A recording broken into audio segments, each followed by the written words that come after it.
they don't like this because people are leaving Judaism and they're converting to Christianity. And so to stop that, they're really removing the connection between Christ's deity to him being God and just a man. This all happened in the 2nd century. They changed, and prior to that, we have no evidence that anyone ever took it in any other way than a supernatural text. You have rabbis who want to shut down Christianity. They do not want Christ to go forward, and so they change the meaning of the text.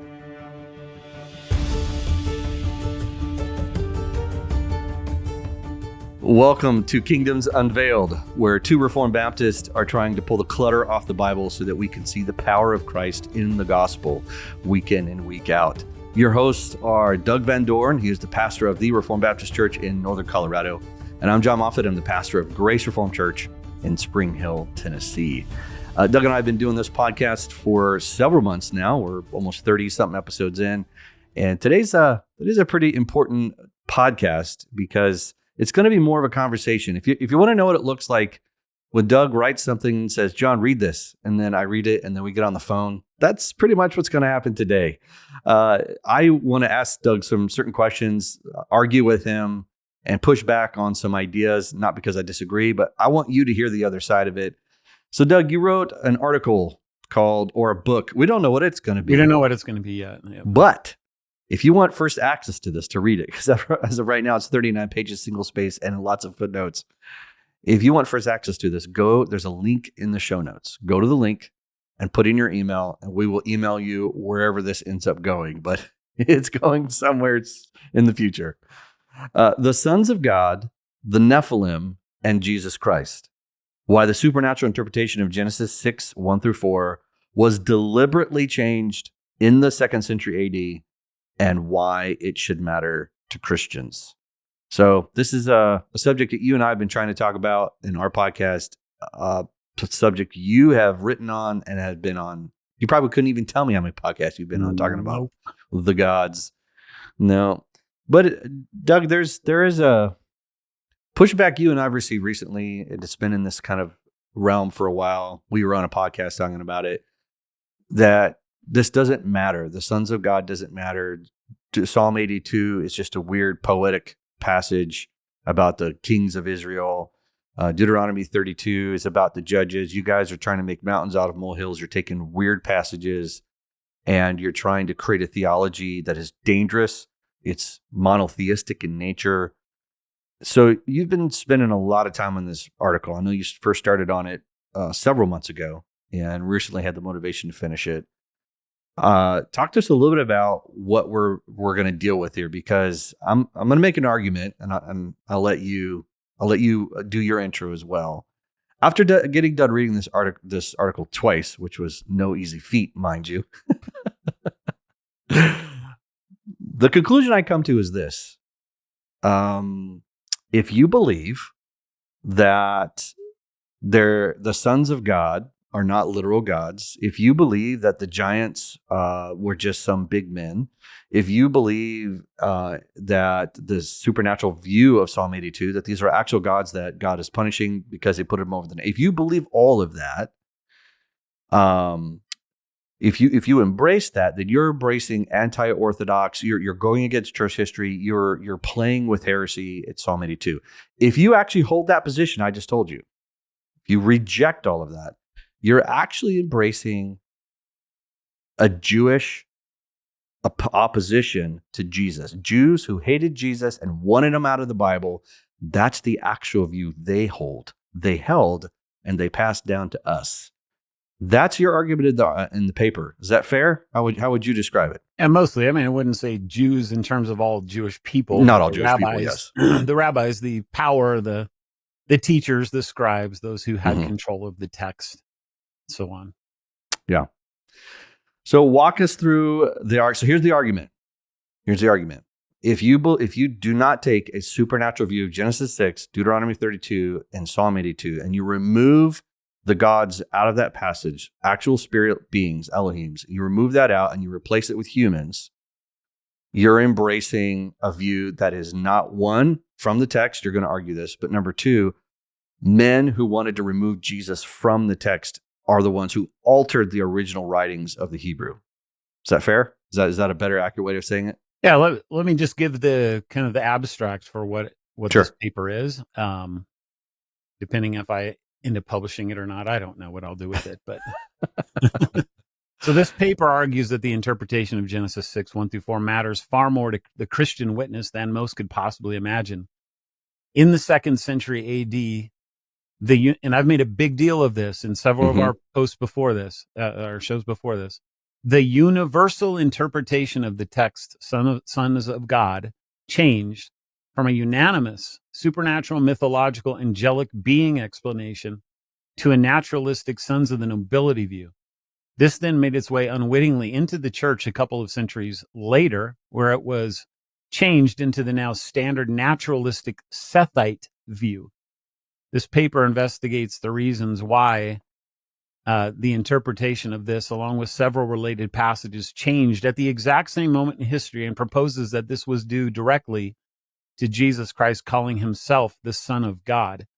The naturalistic interpretation was one of several slight but monumental alterations by the rabbis to Jewish theology that was deliberately aimed at as a direct attack against the deity and claims of Jesus Christ to be Israel's Messiah. Therefore, in persisting in naturalistic arguments for this and the related updated interpretations of the rabbis, the church has unwittingly adopted a dangerous antichrist polemic that was created to keep Jewish people from converting to Christianity. And that's what we're going to defend today. All right, so let's go ahead and just jump right into the paragraph then. Your first statement, your first point is Genesis 6:5 and the Nephilim interpretation. So talk to us a little bit about your research and what you're finding as far as the attacks. And as you said, this is the broad view is Sethite view. So these are men. These aren't actual angels or angelic beings or spiritual beings, or I should say gods, that are having sexual intercourse with these women. Okay, so and we've talked about this part of this before, and we've probably talked about various pieces of this before, but we're trying to bring a whole group of arguments together to make this point. Genesis 6:1-4 had a universal interpretation in the 1st century and before that was never disagreed upon by anybody, which was that the sons of God are heavenly beings and the daughters of men are human beings, and that they gave birth to giants, which are a half-breed group of what are called demigods, like Hercules. In the 2nd century AD, so this is after the destruction of the temple, obviously well after Jesus has been crucified, after many of the apostles have been put to death, and most likely right around the time of the Bar Kokhba revolt, around 135 AD, and then thereafter, the rabbis needed to start writing down their traditions, and they needed to, because their culture is disintegrating. They have no more temple. They're being dispersed around the world. There's a couple of different power centers still. There's one in Jerusalem. There's one in Babylon. And most of the stuff that we're talking about here actually, interestingly, comes in Jerusalem, not in Babylon. And I think that's just one more reason to say, well, what happened in Jerusalem that would have caused this that didn't happen in Babylon? And so something happened in the mid 2nd century, and this is documented very well by Alan Segal in his Two Powers in Heaven book. And this is a quote from the rabbis. Rabbi Simeon ben Yochai called the B'nai Elohim, that is the sons of God, the sons of the nobles. Rabbi Simeon ben Yochai cursed all who called them sons of God. So something happened for the first time in all of history, which is that the rabbis put a curse on anyone who called the sons of God, which is really bizarre because sons of God is actually the language of the text. Right. That's what the Hebrew says, B'nai Elohim. The sons of God is the literal translation of that. If you said sons of nobility or even sons of angels, that's not a literal translation. That's an interpretation. Sons of God is what the text actually says. And he placed a curse on anybody who would say that. And so the question becomes, why would that happen? Well, just a couple of decades later, around 155 AD, Justin Martyr is writing his dialogue with Trypho. And he's being reprimanded by his Jewish opponent because he takes the supernatural view, which every Christian in that time did. And this is a quote from the book. The words of God are indeed holy, but your interpretations are contrived, as is evident from those which you have given. Nay, more, they are blasphemous, for you affirm that angels have sinned and rebelled against God. Now understand what's happening here. This is a Jew 20 to 30 years after the rabbi has placed a curse on anyone who calls them sons of God, who is now saying, because it's become firmly entrenched in their dogma, in the Jewish dogma, that anyone who affirms that the sons of God are angels are blaspheming God. That's what Justin's trying to argue against. And the thing is, we don't have any evidence of any kind of cursing of an angelic view prior to this. And furthermore, we only have evidence prior to this that every single person who wrote about it, whether they're Jew or Christian, wrote about it as supernatural beings. So something has happened suddenly and out of the middle of nowhere, it seems like, which is that the rabbis are now furious that people would call these entities sons of God. Now, I want to kind of just fast forward or maybe rewind just a little bit, because you might remember when Saul converted to Christianity and he goes into Damascus in the synagogues. And what he starts preaching right away is two things. That first, he's proving from the scripture that Jesus is the Christ, the Messiah. And second, he's preaching that he is the Son of God. And right after that happens, Luke says the Jews tried to kill him. So there's a connection directly linked to this phrase, Son of God, that Jesus was claiming. And now this phrase, sons of gods, in Genesis 6, with the rabbis saying that anybody who dares to call them angels or heavenly beings, a curse be upon you. So let me interact right there. So you're arguing that they wanted to stone him because of the phrase, he claimed to be a son of God. Well, he claimed to be the Son of God. So in the first century, sons of God was not that was not a problem. You could use that language.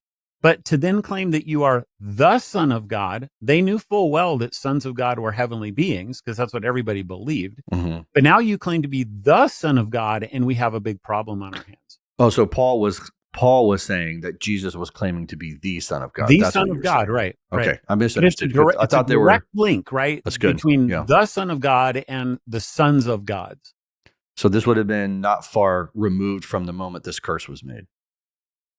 Well, it's 100 years before it. So what I'm saying is that there was 100 years of working through Jewish rabbinical, Pharisaical theology and what was happening with Christianity as all of these rabbis were converting to Christianity. Like by the scores and by the hundreds, rabbis were converting to Christianity because the apostles were convincing that, yes, Jesus is exactly what he claimed that he was. And one of the central claims is that he is the Son of God, which is coming into all of these Old Testament texts about sons of gods being heavenly beings, because Jesus is claiming that he's a heavenly being, but he's unique among them because he is one with the Father. Yeah. So, we'll get into it later, but that's pretty powerful. I misunderstood you at first. I thought you said they stoned him because Paul was claiming to be a son of God, like we in the New Testament say we're the Son of God. Right. No, Paul or Saul at that point in time is claiming that Jesus Christ is the Son of God, and they want to stone him because he's claiming that Jesus is the Son of God. So the same claim he makes in John 10, where they pick up stones to stone him for being a heresy, saying, I am the Son of God. It's the same thing that is happening in It's exactly the same thing that we see continuing now as soon as the church starts expanding in Acts. Got it. Keep going. Okay, so there's a lot of work that we could talk about in terms of how the naturalistic interpretation of the Sethite view came into the church. And many scholars have actually looked into this. I was kind of surprised. There's probably at least a half a dozen, and they all come to the same conclusion, which is that sometime in the, 4th century or something like that, so 300s Yeah. AD, the church adopts this Sethite interpretation. And what they all also conclude is that they are making essentially a rabbinical argument when they use a Sethite interpretation. Now, it's not that the rabbis themselves said that the sons of God in Genesis 6 were Sethites. That was a Christian kind of innovation, it almost seems like. But they laid the groundwork because they desupernaturalize it and claim that the sons of God are sons of the nobility. So now that they're moving it into the realm of perfectly human entities. And then, you get people like Josephus in the first century who he's writing, and he has the Sethites and the sons of God in the same paragraphs, but he's not actually saying that the sons of God are Sethites. He's basically saying that the sons of God, or that the Sethites fell into great sin in the 7th generation, and that they're acting like the sons of God. So he's making a comparison that the Sethites became wicked just like the sons of God. But somehow this becomes twisted in the church, and they just start linking the Sethites. Probably, there's a kind of a natural reason why you would, because there is obviously the genealogy of Seth and Cain that comes right before this. But my point is that nobody had made this argument until the Christians started making it in the 4th century. And it was the rabbis who laid the groundwork for it as they desupernaturalized the text. That's just the history of it. And it's incontrovertible. Like, I'm not making that up. This isn't something I wish was true. And it's fanciful imagination. This is what happened. It just is what it is. Yeah, that's so. Well, I'll make a parallel for you. Okay, for them, so I just want to regurgitate it back as if I'm hearing this for the first time. So you're saying that rabbis are watching people convert, and they're converting based upon the reality that Jesus wasn't just a good teacher, and that the things that Jesus taught was good and helpful. They're revolting and extremely upset because the claims of Christ are making him Messiah. They are making him God. And they don't like this because people are leaving Judaism and they're converting to Christianity. And so to stop that, they're really removing the connection between Christ's deity, so him being God and just a man. Am I understanding you correctly? They're basically saying if you believe that Jesus is God, then not only cursed are you, but these passages that are connected to it, because they would already reject that. Now they're going back and finding any type of connection that would even remotely prophesy that Jesus could be the person. So they're going back and changing these particular passages and saying, all right, if you hold this view, that this view is speaking of the sons of God, then you're accursed as well. Is that right? A so proper understanding? They start with Genesis 6, 4 and 2, I suppose, where this phrase sons of God appears. They place a curse upon anybody who would think about them as supernatural entities. So as soon as you do that, now anytime somebody wants to make an equation or talk about supernatural entities called sons of God, and then somehow in any possible way link that to Jesus, you've destroyed the argument at the ground level, because there is no such thing as supernatural entities that are called sons of God. The only sons of God that there are human beings. And if they can do that, then they have now managed to make Jesus Christ a perfectly human person with no form of deity whatsoever. That seems to have been what they were trying to do. So when you're talking about the Two Powers book, is that where you got this from? That was the starting point, but Heiser talks about it, and oh my goodness, I have so many, I don't even know, it's like 3 pages of bibliography in this little paper that I wrote, that people, this is well known, well documented. People have been writing about this for decades. Yeah. So why is it just, why do you, in your opinion, you may not have an actual explanation, but in your opinion, why is this not like wide known? Like, why don't we know this? Why is because this we don't care about it? Well, first of all, we've inherited a tradition, and we've said, well, it's a Sethite view. And so what people just, they just take the tradition and they don't question it. And why should you? If there's no reason to question it, why question it? What I'm suggesting is that we should be questioning it, because we have great reason to understand that in the change here, we actually have a direct attack upon the deity of our Savior. That's right. That's the point. But since we haven't questioned it, nobody's bothered to look into it. We don't know the history of the interpretation of this. We think that the Sethite view has always been the interpretation. It's actually the exact opposite of that, if you want to talk about the earliest church. So, it's due mostly, I would say, just same way that it came into the church, it stayed in the church just from ignorance and lack of caring.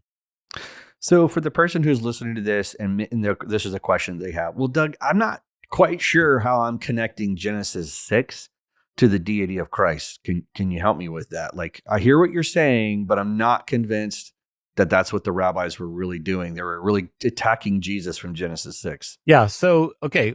The point is not that Genesis 6 by itself is related to Jesus, because it's not. Okay. But the phrase, the sons of God is, and this is not the only place where they were attacking the phrase sons of God.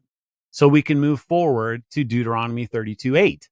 Now, this is this famous place where God says that he's long ago in the days of the Tower of Babel, he divided up the nations according to the number of the sons of God.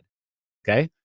Well, the thing is, that was the only known text other than sons of angels that we have in the first century or before. That's it. There's nothing else. But again, in the second century, something happened to that text that changed it from sons of God to sons of Israel. And we start finding this in several Jewish Greek translations of the second century that come after the Septuagint translation. So the Septuagint translation is basically, it took place between the 3rd and 2nd centuries BC in Alexandria in Egypt, in order to make the text understandable to people who weren't speaking Hebrew anymore, because they had been dispersed among the nations.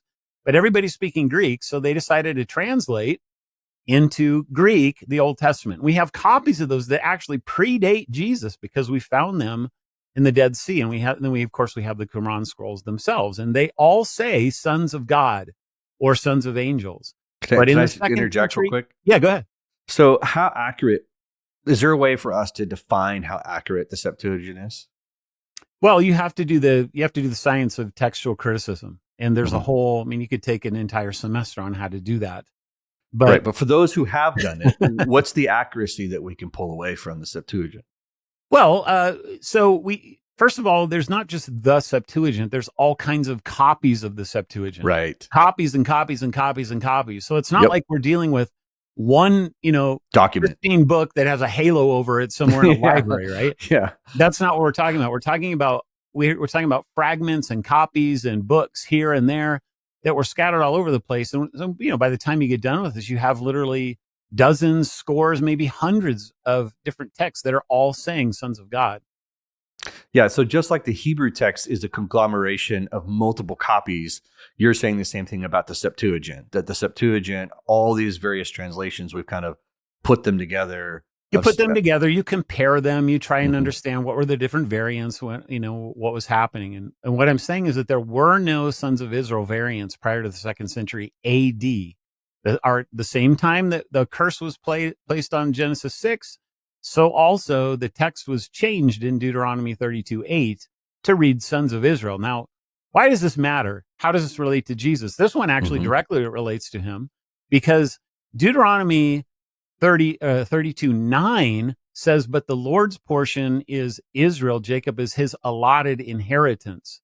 Well, who's the Lord there? Okay, if the original text said sons of God, then the Lord in the next verse, because sons inherit things, has to be the Son of God who's inheriting Israel.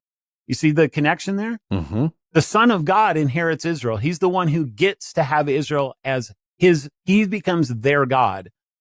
And this is all angel of the Lord stuff that Matt and I wrote about in that book. That just tells you that Jesus Christ, the second person of the Trinity, is Israel's God. He was the angel of the Lord, and he's the one who ruled over them.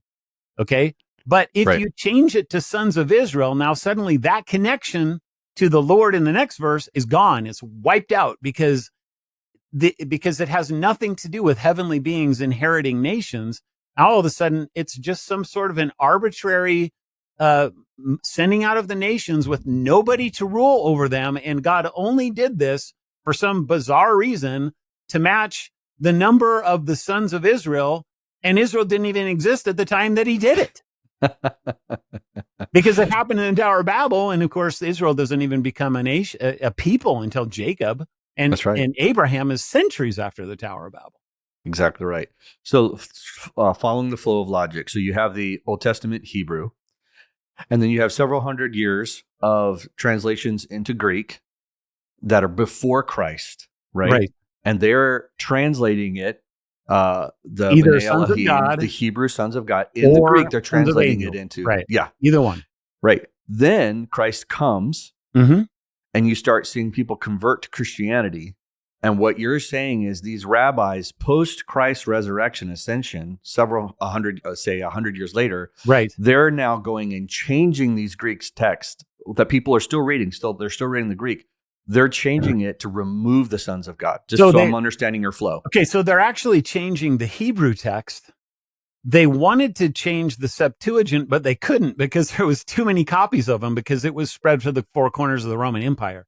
Right. So what they did instead was they commissioned 3 different Jews to create new Greek translations that would reflect these changes, that would then become alternates to the Septuagint, which was, by that point in time, 300 to 400 years old. Then they also basically placed a curse on anybody who would read the Septuagint, which is crazy. So if you disagree with the new one, right, cursed are you. Right. I mean, listen, I love my 1611 brothers and sisters who love the King James, but this is basically what happened during the KJV only movement. If you read any other translation than this translation, then you're denying the word of God. That's the tradition that I grew up in. I don't know if I ever told you that. So they're doing the same thing. Anything that disagrees with the 1611, anything that disagrees with this new translation, then they're putting a curse from God upon them. Is this a proper understanding? That's a proper understanding, yep. So, okay, so far we have Genesis 6 and Deuteronomy 32. Right. So what is there any other passages that are going to be included in that are pretty significant as it relates to Christ? Yeah, they also do this with Psalm 82, verse 1. Now, Psalm 82:1 does not have the sons of God in it, but verse 6 does. Mm-hmm. Now, as far as I know, there's no change in the sons of God in verse 6. However, there is a change in verse 1. Mm-hmm. And verse 1 reads, God has taken his, now this is the ESV, God has taken his place in the divine council. In the midst of the gods, he holds judgment. So very supernatural in the way that it's being read there. And the ESV is actually not doing anything funny with the Hebrew,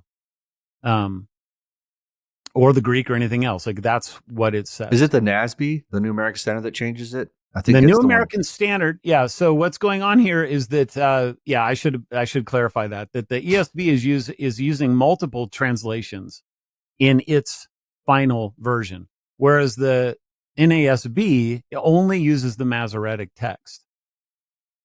The Masoretic text says God has taken his stand in his own congregation. He judges in the midst of the rulers. Completely different. Well, guess what? That comes from the 2nd century and the changes that were being made in these new Greek translations, and then obviously in the Hebrew text as well, where they were essentially desupernaturalizing the sons of God there, the gods, and they were translating gods, Elohim, as rulers, human rulers. And then they translated the divine council language there as something like congregation. So they made it a completely naturalistic interpretation. And again, I cannot stress this enough, John. This all happened in the 2nd century. They changed. And prior to that, we have no evidence that anyone ever took it in any other way than a supernatural text. In fact, this is one of the, when you go back to the Septuagint, like this is very firm. Every copy that we have of the Septuagint says the same thing. And it's not what the translations of the 2nd century with the rabbis have. They changed it.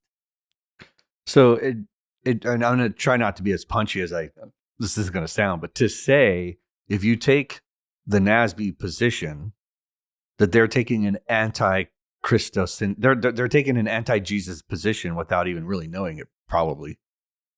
Yes, that's what the New American Standard is doing, simply by virtue of the fact that it only deals with it's only using the Masoretic text as its base text. And what I'm saying is that the Masoretic text on this and a couple of other places was deliberately changed. And with that Hebrew text, the rabbis actually had very tight control over its transmission and reduplication.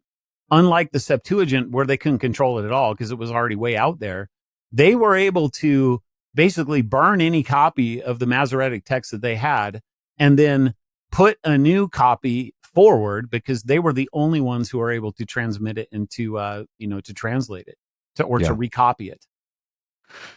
So, Doug, what if someone's listening to this and they're kind of freaking out? They're like, I'm not as smart as Doug. I don't know Greek and Hebrew, Masoretic this, Septuagint that. How do I even know I can trust my Bible now? Like, I don't trust anything. I can't read my New American Standard. How do I know I can trust it? Because it can shake the foundation of people. And I've talked to people that they're this way. They're like, well, how do I know if anything is true? This is where we use New Testament authors who who interpret, quote, or affirm what we're saying. So this isn't just Doug and I trying to be nerdy and convince you because, he's super smart, he's got degrees, and he's done his work on this. Therefore, you should, his education is his reason why you need to trust him. You and I would both argue that all three of these passages are reaffirmed and used in what we would say the interpretation of the original design of it being the sons of God. We could probably even just start with Genesis 6 being quoted and understood both in Peter and Jude, which is, we've done podcasts on this in the past. Right.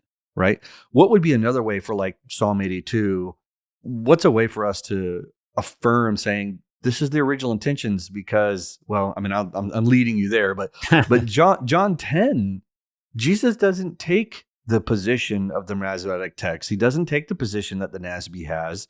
When Jesus quotes Psalm 82, he's quoting it from the Septuagint. He's quoting it from the original Hebrew. And I would even say the understanding of it being the gods, because what is he arguing for in John 10? Okay, well, so first of all, this is what, John 10:34. And I suppose we should probably read that.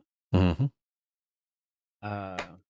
I was trying to give you a long lead in case you needed to pull it up. Yeah. I'm too slow on the draw. Jesus answers the Pharisees, "Is it not written in your law, I said you are gods?" Now, as far as I know, again, this verse is not being monkeyed with by the rabbis. It's verse 1 that's being monkeyed with.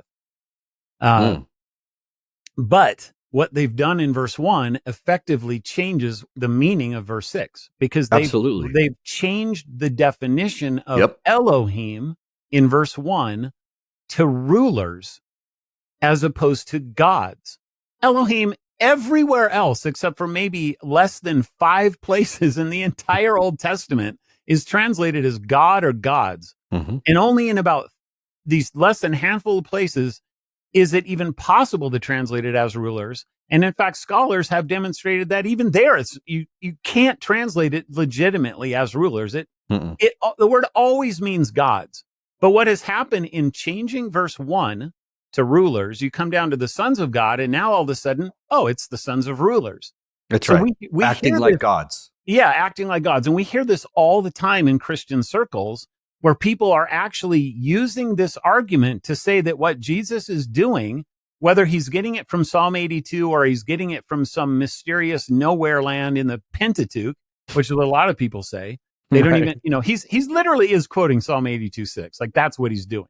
Right. He's not getting it from God talking on Mount Sinai about the law to people, calling them rulers, calling the people rulers. Like, there's no evidence. He's quoting Psalm 82:6. That's where it says it.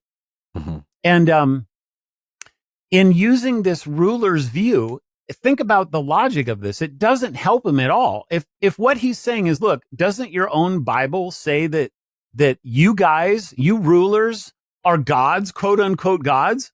And that's all I'm doing. I'm just saying I'm like what you. Well, how does that help his cause? It doesn't. In fact, they want to kill him for blasphemy. I mean, technically, that would be blasphemy on our side if we took that position, is it not? Yeah, you would. Yeah, exactly. You would. You're removing the deity of Christ at that moment, the very thing he's claiming. And what I'm saying is that argument, whether people know it or not, it doesn't matter if you know it or not. That's right. It simply is a rabbinical argument that has its roots in the 2nd century because they changed the text. That's right. That's what I'm trying to say. Yeah. Jesus would, the hearers in the 1st century, according to everything that we know about other texts, okay, they never would have understood him to be saying, you're a God, I'm a God, wouldn't you like to be a God too? Mm-hmm. Every single text we have says that Psalm 82:1 was a heavenly group of beings, and that's the way everybody understood it in the 1st century. To bring the ruler's view into what Jesus is saying is anachronistic, which means you're taking something from later and you're importing it into something earlier. It simply didn't exist in the 1st century, and we know this to be a fact. That's right. So this is, hopefully this will comfort you in understanding that if you're listening to Jesus's argument, they're saying, okay, we are watching your miracles, and you're saying you're doing these miracles because of who you are, and you're saying that you are this being from heaven. You are actually claiming to be God, which is why they picked up stones to stone him. And then, I mean, this is a very unique phrase. They did not say you are gods. I mean, that's a very unique phrase in the Old Testament. It's one that Jesus picks up. So I'm with you, Doug, on that. I don't think he's just quoting something. It's pretty clear that's what he's quoting. Jesus is using this to defend himself against why they're about to stone him. He's saying, I am doing this because, let me give you an example of Psalm 82. Because there are these other heavenly beings that are out there. That's what he's saying. And they're all like, oh yeah, I guess that's true. But then what he says is, but I am not like them. I am beyond them. I am infinitely superior to them because I am one with the Father.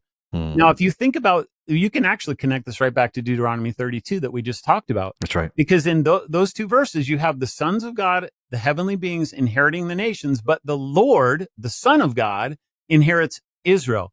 There you have a distinction between the two groups. You have the 70, and then you have Yahweh. And every Jew knows that Yahweh is utterly unique. He's not just kind of like them. He's not just sort of better than them. He's infinitely superior to them. And so when he claims to be one with the Father, he's literally claiming to be the second power of heaven there, and they understand that. Well, doesn't he do the same thing in the last verse of 82? Arise, O God, judge the earth. And there they have a singular capital. For you shall inherit all the nations. You shall inherit all the nations. And this is exactly what the New Testament is saying, is that Jesus is that God who inherits all the nations. And of course, that's what the rest of the New Testament is about, is working out how his inheritance in the nations goes to the Gentiles, and then they all, become convicted of their sins and they become Christians. That's right. So if you're listening to this, be comforted. We're arguing from John, from the literal translation of the Greek of John, that Jesus is defending himself, that he is a heavenly being, but not only a heavenly being, he is the creator and sustainer of all things, which is why they want to stone him. The question that Doug is trying to answer in this article is, well, how did we get from Psalm 82, where they changed that, and yet Jesus affirms the original meaning of it in Hebrew? Somewhere along the way, there was a change, and it came after Christ's resurrection. And so if you are embracing a Sethite / ruler view of Psalm 82, you're having a problem with Jesus, because Jesus is the one who is affirming that this is the actual translation of it. And I think it's great, because we're showing the history of this is an anti-Jesus perspective. If you hold the Sethite view, if you hold the ruler view in Deuteronomy 32 and Psalm 82, it was invented, it was created to divert people away from Jesus. Right. That's the point. So it's not that the Christians that are using these arguments have something malicious in mind. I would never say that. They don't. No. But what they don't understand is that they are using rabbinical antichrist exegesis, and they're using that unwittingly. And the whole point of why the rabbis invented these brand new novel interpretations was to keep the Jews from believing in Jesus Christ. That's and right. You're using that as somehow a defense of Jesus Christ. Like, that doesn't make any sense at all historically. Mm-mm. And we would and we've already done this. I've done it in my sermon. We've done it in a podcast, but I'll mention it here. We would say that Peter, 1 Peter and 2 Peter and Jude would affirm the supernatural sons of God view of Genesis 6. Yeah. The way that I put that is that, look, we have about 50 different texts from the first century or before that 100% of them affirm the supernatural view. So if Jude and Peter and other places in the New Testament are talking about that story, and I would very strongly argue that they are, then a massive burden of proof, like I can't explain this strongly enough. A massive burden of proof is not on me to defend Jude and Peter from with what everybody else believes. It's on the other people to prove unequivocally, beyond a shadow of a doubt, that they are taking the opposite view of everybody else as they positively quote the books in which that opposite view is found. That's right. That's right. All right. You're fired up, man. No, I know you are. So I've got two more things for you because this is great.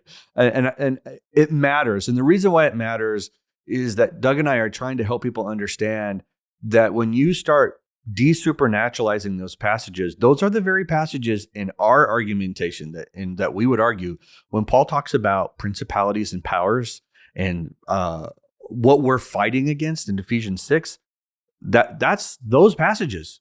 Those are the ones he's talking about. But if you change that to rulers, now you don't have any idea what he's talking about. So there's more implications to our theology and our understanding of it. But Doug, if I were to tell you this, I was like, you know what? I think the Bible clearly teaches that.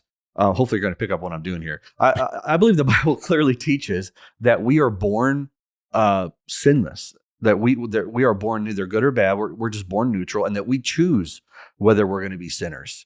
And that I think that the Bible's always taught that. I mean, everybody's always believed that. Where did that predominantly come from in church history? Well, it didn't come from the first century. So that would have come a lot later with a fellow named Pelagius, who's fighting a monk from Britain who comes down, and Augustine hears about him, and he's like, this is heresy. Nobody's ever taught this in the history of the church before. And so then he comes along and he writes very strong polemics against what Pelagius was saying, because this is nowhere in the Bible as is being taught. And furthermore, nowhere in church history has it been taught. So, and I don't know if that's what you were looking for there, but you're getting my point. And thankfully, I mean, it is, unfortunately, if you talk to a lot of Americans, they'll say that, we choose to be bad. And so without even realizing it, we have adopted a later heretical view of the Bible.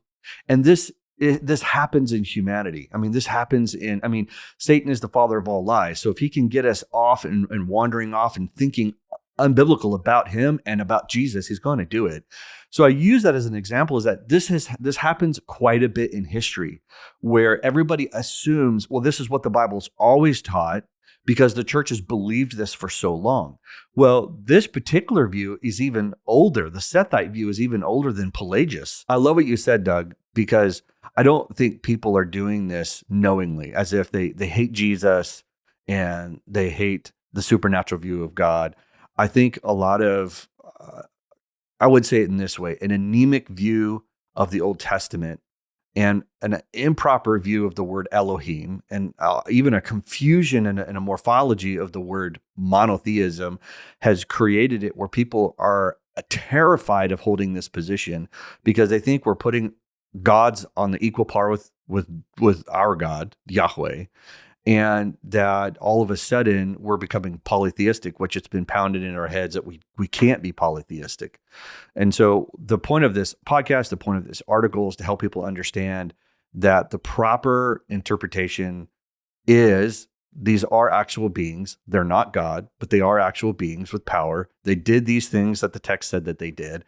And the change came after Jesus' resurrection, 100 years after it. You have rabbis who want to shut down Christianity. They do not want Christ to go forward. And so they change the meaning of the text. And so if you hold a non-supernatural view of Genesis 6, Deuteronomy 32, and Psalm 82, you're actually holding an anti-Jesus perspective. That's the argument. And I think it's pretty sound. Any last words, Doug, before we shut it down? Nope, that's good enough, I think. I know some of you are going to be chomping at the bit to get your hands on this work, and we want to get it to you. Doug and I were just so excited that he finished it. I enjoyed reading it so much. I'm like, let's just do this. Go to the description, whether it's on YouTube or a podcast, click on the link there. We'll make it very obvious. Sign up for the article. And as soon as it's available, we'll send it to you. Thank you guys for listening. Stay tuned. We'll be back with some more. We got lots of stuff lined up. Not sure what we're going to do next, but we have stuff on ordinary means of grace, the supernatural nature of it.